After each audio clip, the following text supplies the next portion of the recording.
And I said it election night, I really wanted this government to do well. They won. End of story. End of story. Game over. Elections finish. Now let's get this country back on track, okay? And I could tell you, Mr. McKinney, had this administration start to put their feet to the fire and start to do things, I would have been their biggest cheerleader.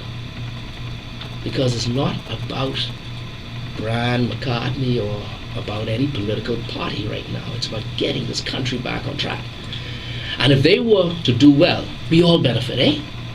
We all benefit. Jobs, safety, development, and really making a mark in this world. We all would have benefited. And I said that. I said, it's time to put the colors down, and it's time to encourage the government and back the government with all good initiatives. Mm-hmm. And I said as well that I would like to see, and I still do, quite frankly, Mr. Christie leave a good legacy. He has an opportunity.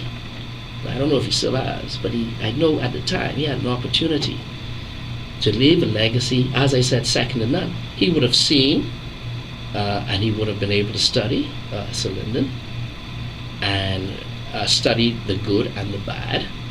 He would have had an opportunity to study Mr. Ingram and know the missteps and the pitfalls and what have you. And I honestly would have thought, having all of that at his disposal, his legacy would have been secured as a good one, because he would have moved this country forward and do what is right for the Bay. So right now his legacy is in jeopardy. And could that be the reason why we are where we are with the not so grand governance that one would have been expecting? And could it be that it's because that Mr. Christie has been concentrating mostly on legacy and not on the governance of this country? You see, if legacy can translate into good governance, you can have a legacy by leaving in place a foundation to build on. That's what I'm talking about. You know, Sir Lyndon had a legacy, man. Whether you like it or not, whether some people like it or not, he built certain institutions that we cannot deny. Him and that party at that time allowed black persons like me and you to be where we are today.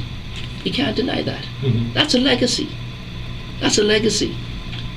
Mr. Ingram, he would have left a legacy of opening the airways in particular, and accountability.